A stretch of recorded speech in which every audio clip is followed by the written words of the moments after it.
Yes, welcome everyone to the new role for this week. I'm very happy to introduce Lasse Wulf. He's a postdoc at Technical University of Denmark right now. Um, he's working in robust optimization, robust combinatorial optimization, and recently published a very seminal paper, I would say, with new results um, showing complexity results for robust optimization problems and bilevel optimization problems, a huge amount of problems.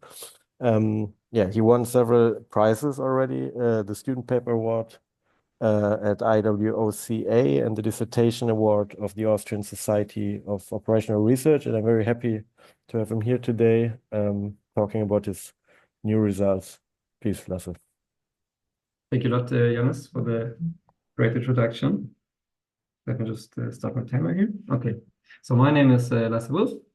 I will talk today about some complexity results, and these are complexity results regarding to, I would say, discrete min-max optimization, and I will explain everything more thoroughly if you're not familiar with the terms deep into the talk. So this is a joint work together with Christoph Grüne, who is a PhD student at RWTH Aachen. And this work started when I was at Technical University Graz. Meanwhile, in the meantime, I'm a postdoc at Denmark Technical University. So these are the entities involved, you could say. All right. But let's jump into the topic for today. So I brought some motivation. This work is motivated by, I would say, somewhat a little bit disjoint areas, although maybe for some of you, you have some more knowledge of how these areas relate to each other. But I've listed to you some areas which shall be of interest today, and these areas are bilevel optimization, where we talk about kind of like hierarchical decisions, scenarios, where we have a leader and a follower, and they take their turn in making a decision, and the leader wants to make a decision while already keeping in mind what the follower's decision will be. We have robust optimization, which is, of course, the name of this webinar. So it's the optimization with uncertainty in mind. We have network vulnerability analysis, and this is the analysis where you're given a network and you're trying to identify what are the most vulnerable points of the network, kind of like the points of the network that are most susceptible to attack. And in a similar direction, there's something called attacker-defender games, which can be in general on other objects than on networks. And then there's Stackelberg games, which, depending on who you ask, it's just a different name for bilevel optimization, which is like more prevalent in the mathematical optimization community. All right. So what do all these areas have in common? It's that they study min-max optimization problems. So for all of these areas, they have a lot of to do with problems where basically the main question can be phrased as a min-max problem. So here's an example of that. The so-called maximum clique interdiction problem. So I put some references for you of people who worked on this problem. So it has gained a bit of popularity. And here's the problem. So assume you're given a graph and some number k, which from now on I shall call the budget. Assume we have two players playing a game on the graph. So Bob is someone which we call the defender, and Bob would like the graph to have a large clique. But Alice is called the attacker, and she wants the opposite of Bob. So Alice can select k vertices to destroy with the goal to make Bob's life as miserable as possible. So Alice wants to destroy vertices with the goal in mind that after she destroys vertices, the maximum remaining clique is as small as possible. And as I said, this can be interpreted as a min-max equation. So you could basically phrase the same question as find the minimum, find a set X subset of the vertices of size at most K with the property that the size of the largest remaining clique is minimized.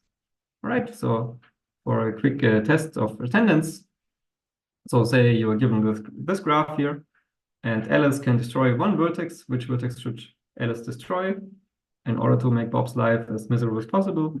Of course, she should destroy this vertex, because after deletion of this vertex, the size of the largest clique is minimized, because now there's no cliques of size 3 remaining anymore. And this is the only vertex Alice could have chosen to fulfill her goal in this situation. All right, so that's the setting. And of course, this is a very general idea. You can take your favorite problem and modify it with this modifier, right? You can take the clique problem and the clique interdiction problem. And of course, instead of clique, you could have selected any other problem and modify it into this more complicated interdiction problem. So the goal of today is to understand or take a closer look at the computational complexity of this pattern and basically shed a light on the understanding of the structures like this. And basically a restriction of my work is that we will only look at combinatorial min-max problems, meaning in a sense that the decisions that are being undertaken in both stages are discrete decisions. All right? And as the first example of the kind of results that I want to talk about today is already in 1993, Rutenburg proved that maximum clique interdiction is sigma 2 complete. And what does that mean? That will be explained on the next slide. So we're going to talk about this complexity class sigma 2. And it turns out that this is often the correct complexity class if you talk about min-max problems. So to explain you what the sigma 2, first I have to go a little bit beyond and remind you of the definition of the complexity class NP. So it is possible to reformulate the famous complexity class NP like this. Some instance, or some language L belongs to NP if and only if you can write the following equivalence. As a word is contained in the language L if and only if there exists a witness that verifies this property. So there is some property P that is testable in polynomial time, and if the instance is a yes instance, then there's a short witness verifying that it is indeed a yes instance. So as a famous example, take the Hamiltonian cycle problem. So the Hamiltonian cycle problem has the so-called witness property, because if I give you a graph, and the question is, does this graph have a Hamiltonian cycle? For the case that the answer is yes, I can give you a short witness of the fact that the graph indeed has a Hamiltonian cycle, meaning I can just show you the Hamiltonian cycle, right? And this so-called witness property is something that defines the complexity class NP. And the definition of the complexity class sigma 2 is similar, but with the difference that now there will be two alternations. So the sigma 2 is defined as a word being in the language if and only you can express it with an equation like this. All right, so this is going to be a bit technical, but don't worry if you don't understand this too closely, because on the next slide we will not require this technical definition. It's just basically to give you an understanding of what this means. So for example, why does the clique interdiction problem belong to the class sigma 2? It's because it can be expressed the following way. Is there a subset X of the vertices that Alice can attack, such that after deletion of the vertices, all the remaining cliques are small? So does there exist subset X of the vertices of site at most K, such that for all cliques in the graph G minus X, C is small. All right, so that's the intuition behind the complexity class sigma 2. So why do we care about this strange class sigma 2? It's because we care about integer programming.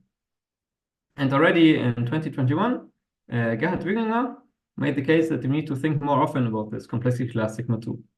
And the reason being is that if you can prove that some problem is sigma 2 complete, then every mixed integer program requires super polynomial size models, assuming the complexity theoretic assumption that NP is not the same as sigma 2. So in some sense, the complexity theorists are always lacking behind the theory. So we actually don't know if NP is the same as the complexity class sigma 2, but we strongly suggest, we strongly think so. So in the same way that people think P is not the same as NP, we also think NP is not the same as sigma 2. And if you believe this conjecture by the complexity theorists, then whenever you have a sigma 2 complete problem, then you cannot even tackle it with mixed integer programs of polynomial size. So you will need either super polynomially many variables or super polynomially many constraints, which means that if you have problems like this, you will require new methods to attack them. In the case, this was the motivation behind the recent Darkspiel seminar, where maybe some of you were visiting. And the motivation for us to start this line of research was Gerhard themselves, who basically in a survey paper stated that at the current moment, establishing sigma 2 completeness is usually tedious and mostly done via lengthy reductions that go all the way back to 2 quantified satisfiability. So in some sense, there was a theoretical lack of understanding of which problems are sigma 2 complete. And especially there was a lack of understanding in combinatorial bilevel optimization. So in some other areas of mathematics, there were more sigma 2 complete problems known, especially in our area, bilevel and robust optimization.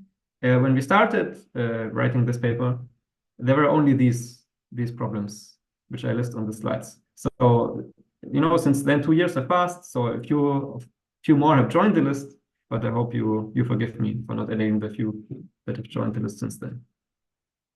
So that was the starting point of our research. And here's basically the result. So we were able to find over 70 new sigma 2 and sigma 3 complete problems.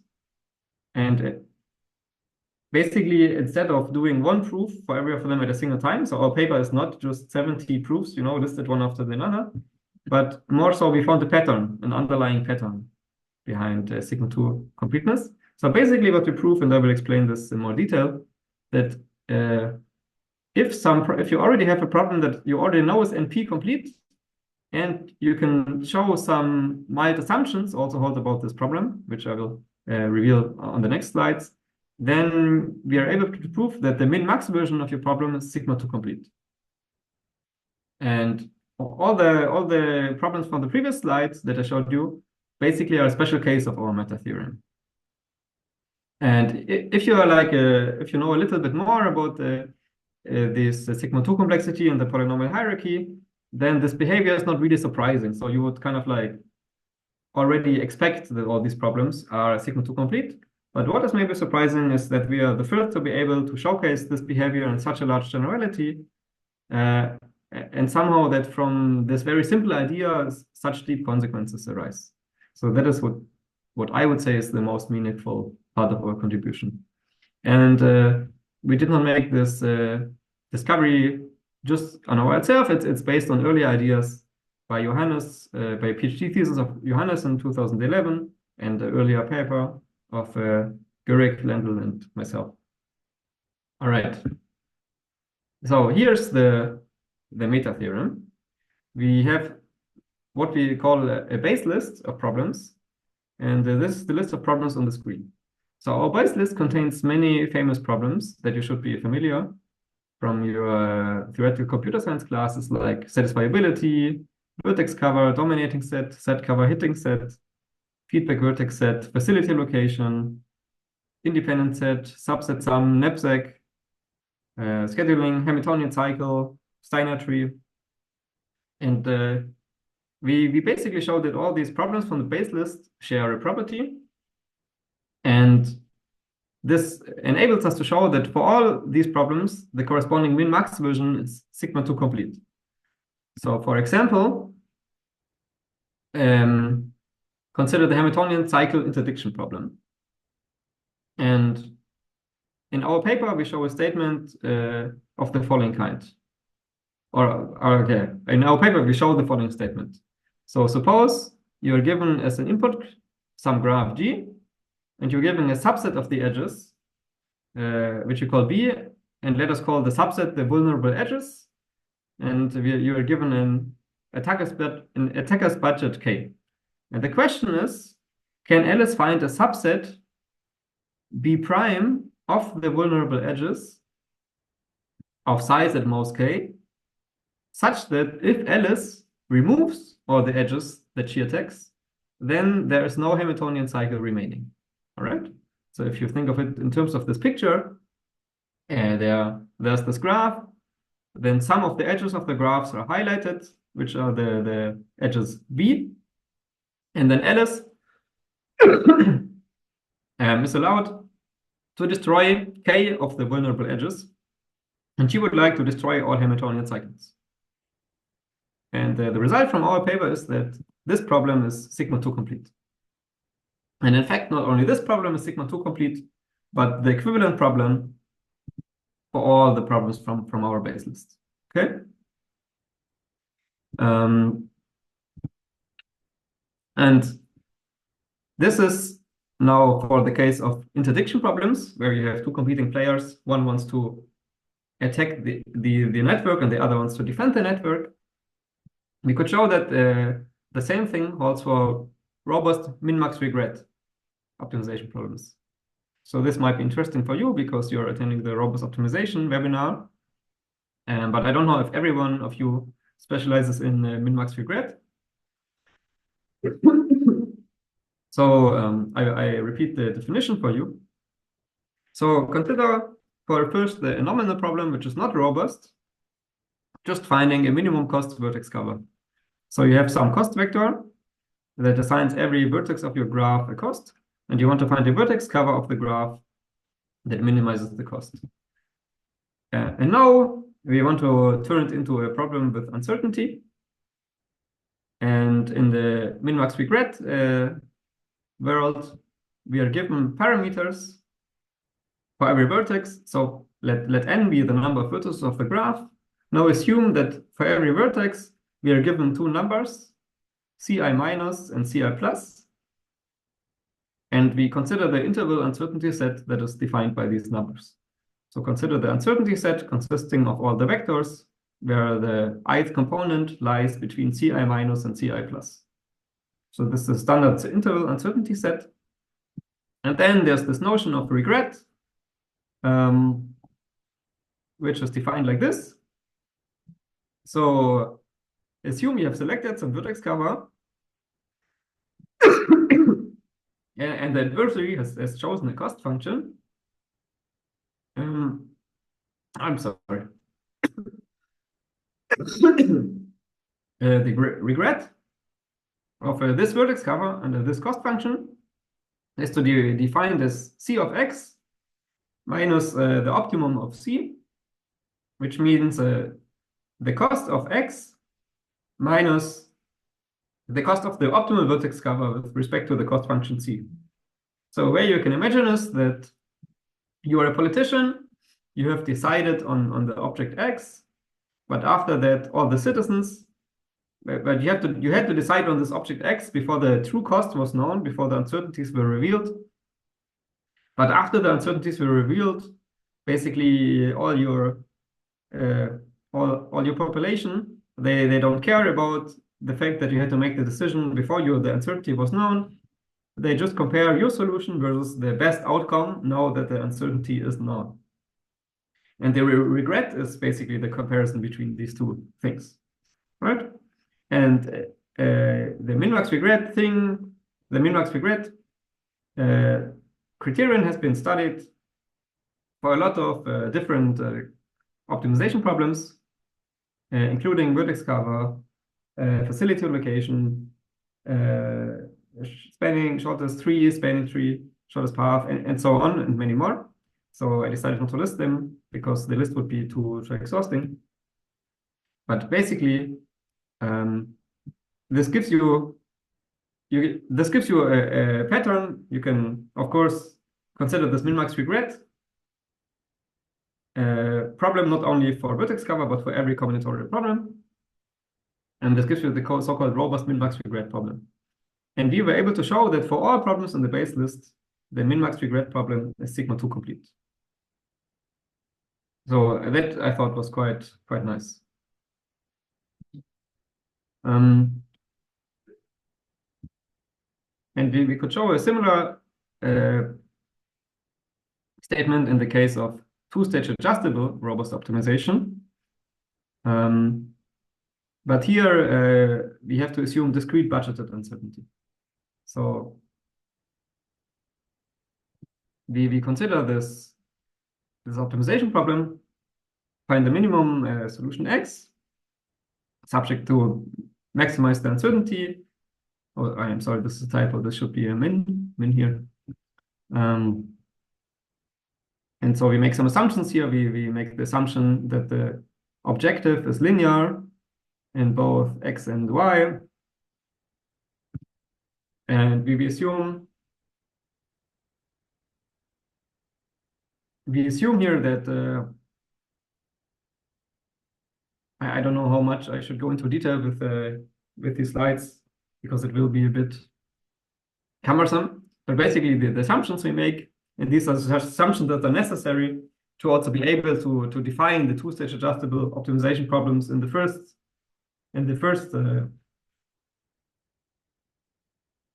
The assumption we make is that in the first stage, you are able to select a feasible solution without any constraints. So assume we have n items. In the first stage, you can just select any 0, 1 vector without any constraints. But then you must pay attention that you have selected the first stage vector that can actually be completed to a feasible second stage solution.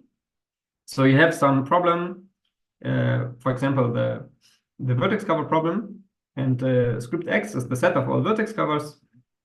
So in the first stage, you can take any 0, 1 vector, but you have to pay attention that it has the property that it can be completed to a feasible solution in the second stage. And then you want to solve this min-max optimization problem.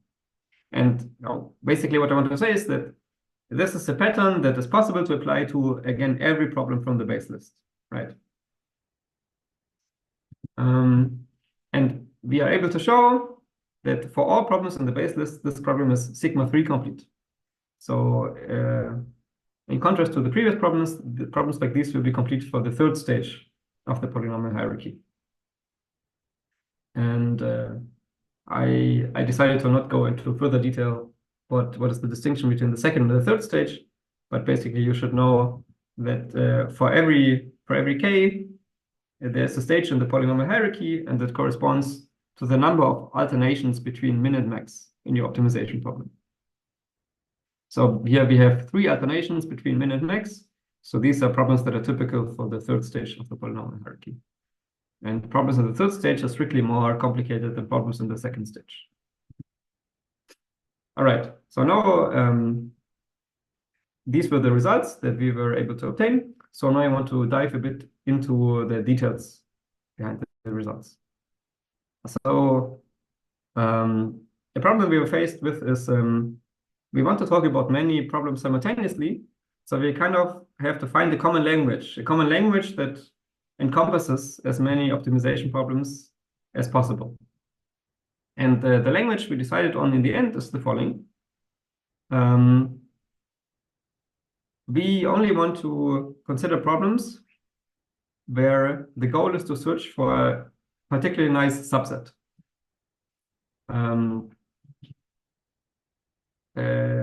So maybe let me go just for the example first. So consider the Hamiltonian cycle problem.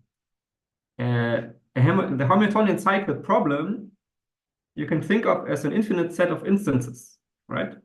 So a problem consists out of as many instances.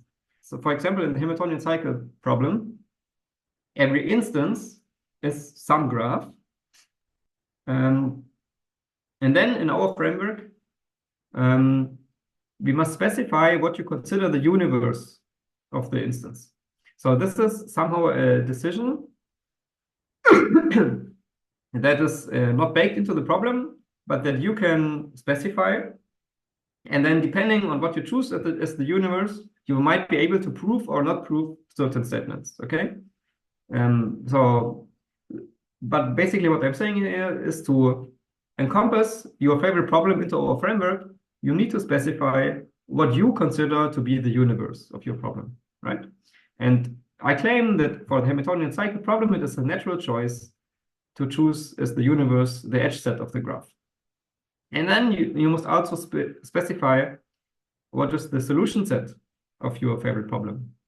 So for us, we say that every Hamiltonian cycle is a solution of the Hamiltonian cycle problem, of course. And then it is important, or it's very helpful to think not just of single solutions, but of the set containing all solutions, right? So I've written here, consider the set of all cycles that are Hamiltonian, right? And the solution set, you must be able to write every element of the solution set as a subset of the universe. And this is true here because you can, a Hamiltonian cycle can be understood as a subset of the edge set, of course. All right. So this is how we specified the framework. And here's another example, the vertex cover problem. So here an instance consists out of a graph, and also part of the instance is some threshold. And the universe of this instance we consider to be the vertex set, and the solution set we consider to be all the subsets of the vertex sets, such that this subset X is a vertex cover and has size at most T. Right? So for example, say T is equal to 100, and then the solution of the vertex cover is a vertex cover of size at most 100. And we make this distinction because we want to, for technical reasons, we would like to understand the vertex cover as the so-called decision problem, where the answer is either yes or no. So here kind of like the leading question is there a vertex cover of size at most 100? And there's some maybe annoying, maybe interesting technical distinction here, is that for the vertex cover problem, you could also consider the set of all the feasible solutions, meaning the set of all subsets of the vertex set such that X is a vertex cover. And note that there's a difference between the set of all vertex covers, which is the set of all feasible solutions, and the set of all small vertex cover, which is the set of all good solutions, so to say, right? It's not hard to find any vertex cover, but it is often difficult to find a small vertex cover. And observe that here for the vertex cover problem, we can make this distinction, but for example, for the Hamiltonian cycle problem, we cannot make this distinction. In a certain sense, you could say these two are equivalent, but it turned out that for us, it was most helpful to distinguish between them. So the problems of the second kind, where you can reasonably distinguish between feasible and optimal solutions, for our purpose, we call linear optimization problems. So given a problem of this kind, which we can describe in our framework, you can define just from the abstract problem P, you can define the abstract problem interdiction P, right? So, and this would be defined, now P is some problem, some abstract problem, and interdiction P is the interdiction variant of that problem, right? And your input instance would be some nominal instance of the nominal problem, the set of vulnerable elements, and the budget of the attacker. And the question would be, is there a subset of the vulnerable elements of size at most k such that if you somehow select this set B prime, then every solution intersects B prime, non-trivial, right? And you can do a similar thing for min-max regret, right? So here your input would be some nominal instance, and your input would be an interval uncertainty set that is encoded via some coefficients, which are integers, for every element of the universe, and some threshold k. And the question is the min-max regret of this instance together with this uncertainty set at most k?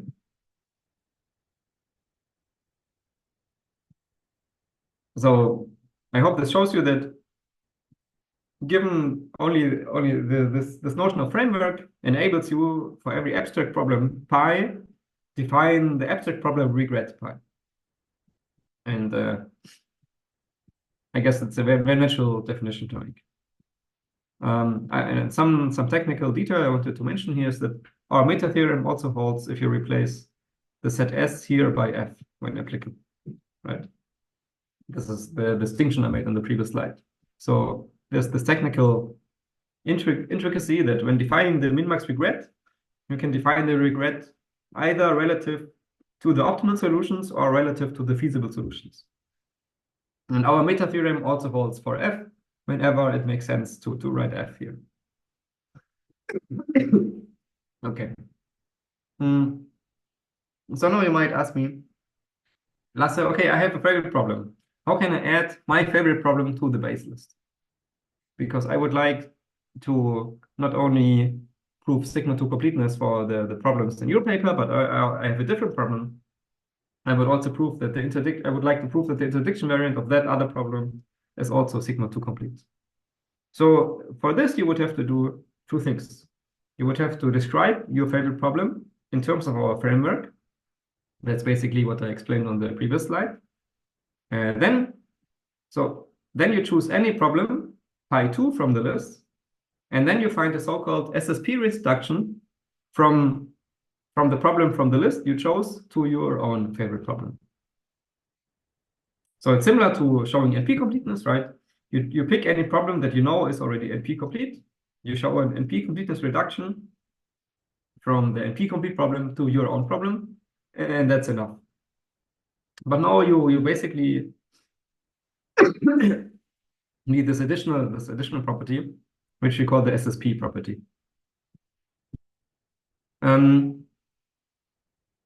And here is an example of how to imagine this SSP property.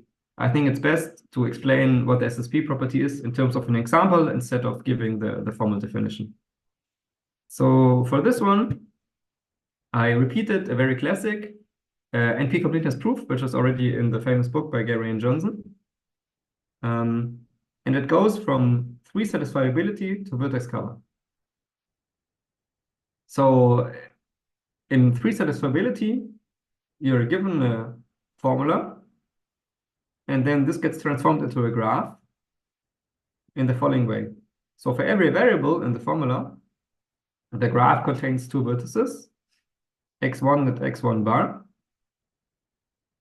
And then for every clause in the formula, the graph contains a triangle.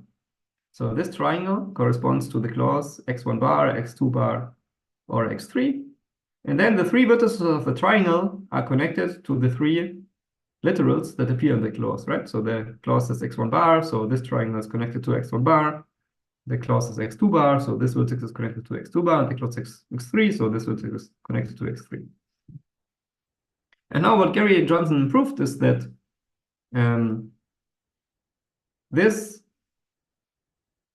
clause, or this Z formula can be satisfied if and only if this graph has a small vertex cover. So if you think of it, why is this the case? So every vertex cover, then it needs to cover this edge between xi and xi bar.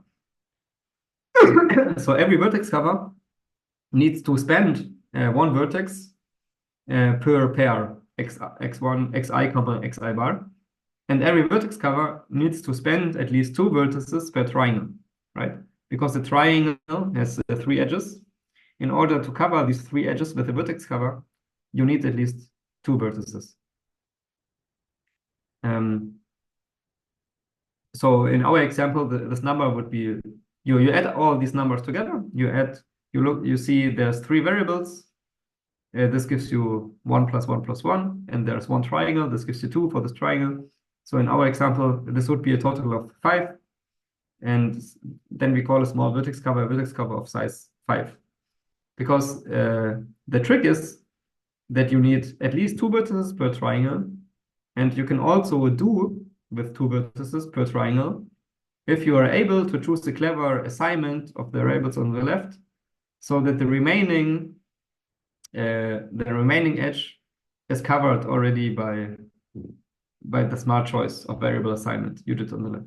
Okay, I hope I explained it well.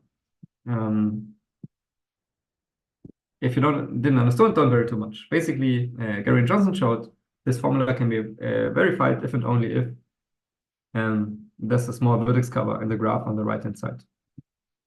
And now we need to talk about what we consider the universe for both problems. So in our paper, we made the choice for 3-sat to define that the universe of a 3-sat instance is the set of all positive and negative literals. So the formula of phi would have this universe, x1 until xn, unified with x1 bar until x1 bar.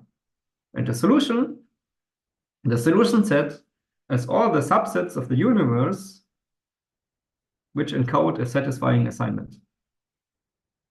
On the other hand, if you consider the vertex cover problem, here the universe would be the set of all vertices, and the solution would be a vertex cover of size at most 5. Or more generally, of size at most number of variables plus 2 times number of clauses of the starting instance. And now there's an interesting behavior happening here. Consider the mapping F, which maps from the left universe into the right universe. So the mapping F is defined that given this literal in the universe of the 3-sat instance, it maps to this vertex of the graph G.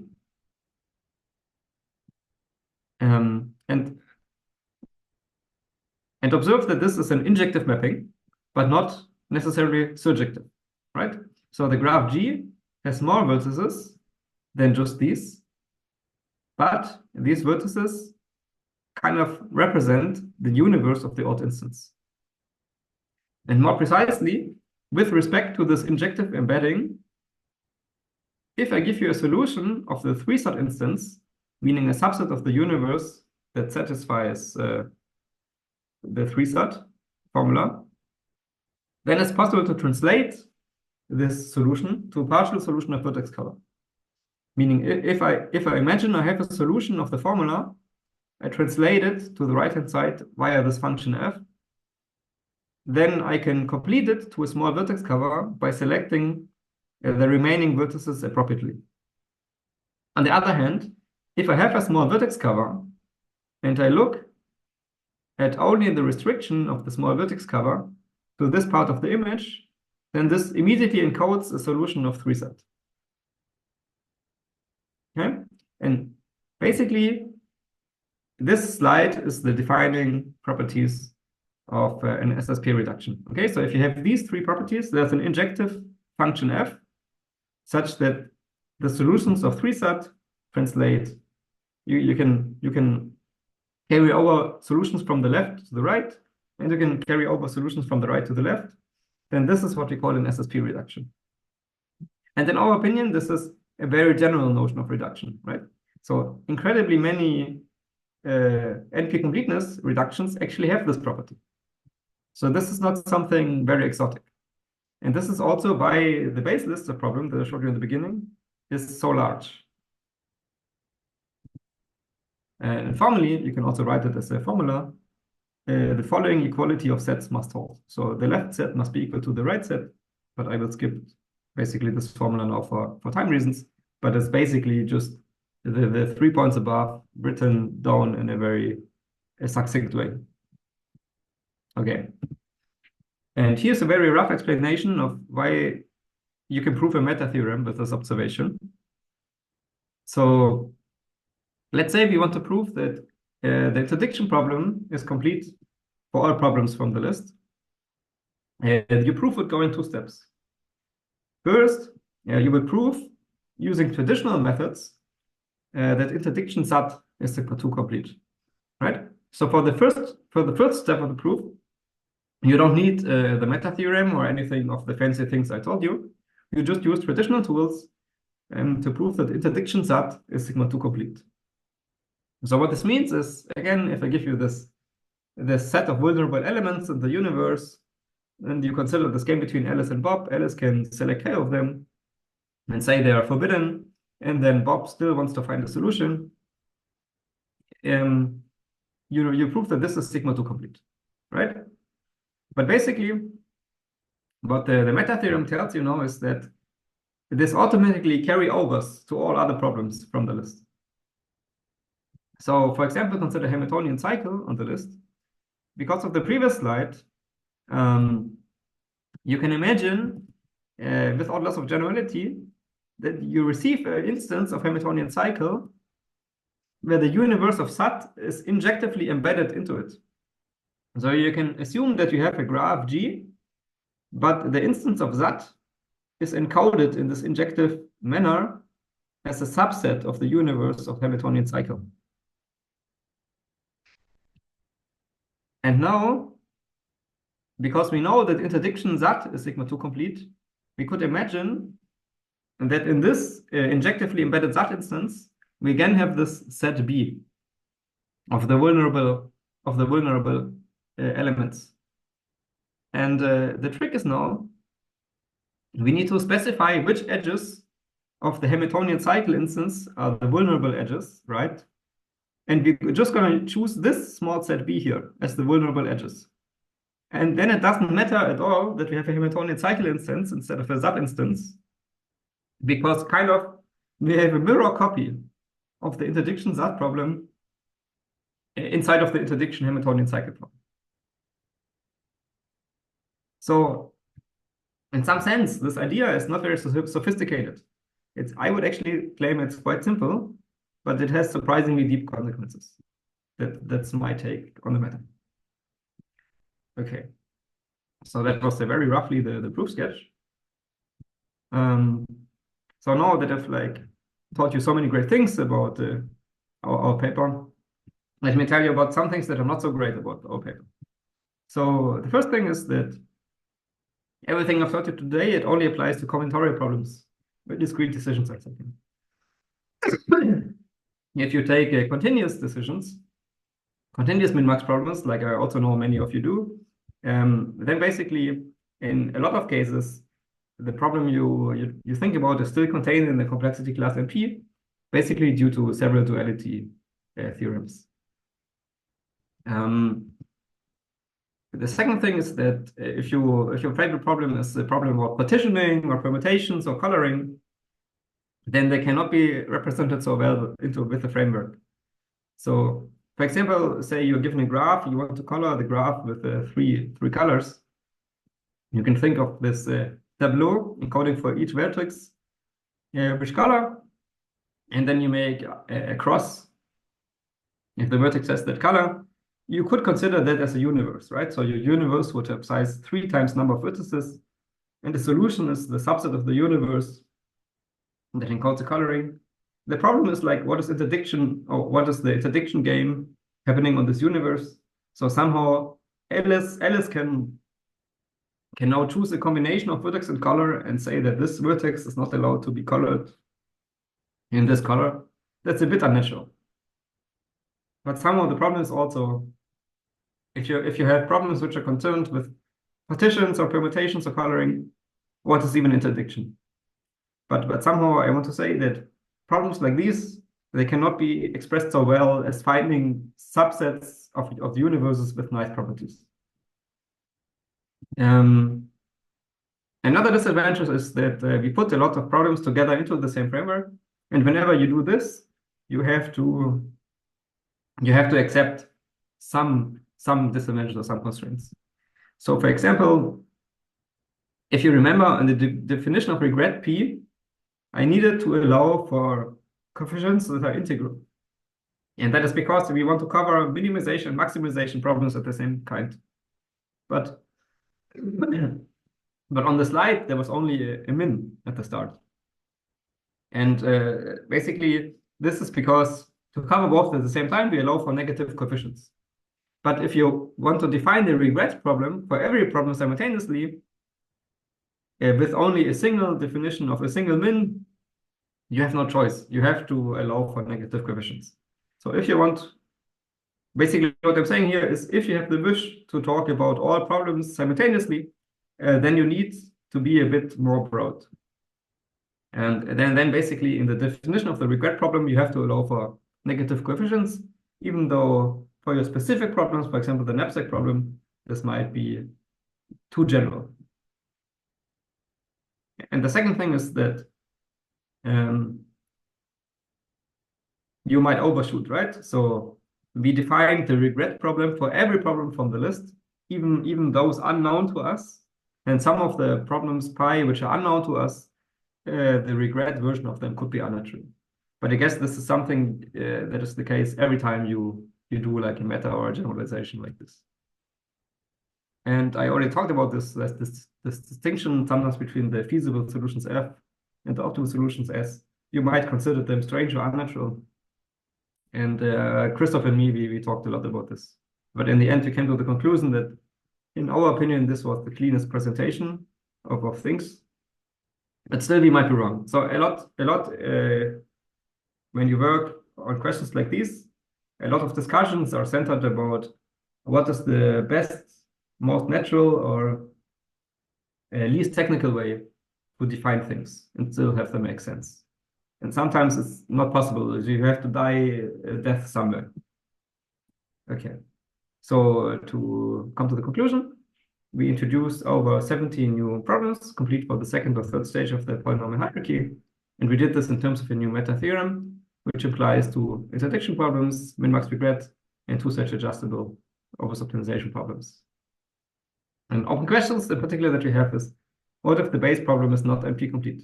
So everything I've presented to you today applies only to NP-complete problems. And there we have like a vast amount of literature already in the research society available, because for a lot of problems, NP-completeness proofs are known. But now if your base problem, your nominal problem, is not NP-complete, there's no reduction for it anywhere published, right? Because why should there be? But basically our main idea is that we can take an NP-completeness reduction and modify it to show this additional property. But if your nominal problem to begin with is not NP-complete, of course you cannot do this. And then we would also like to consider more research communities with different variations of the same pattern. For example, we were thinking of computational social choice, where instances like this could also be very nice. All right. Thank you for your attention. If you want to have a look at the paper, you can find it here under this link. It also has the same title as today's talk. Thank you very much for your attention.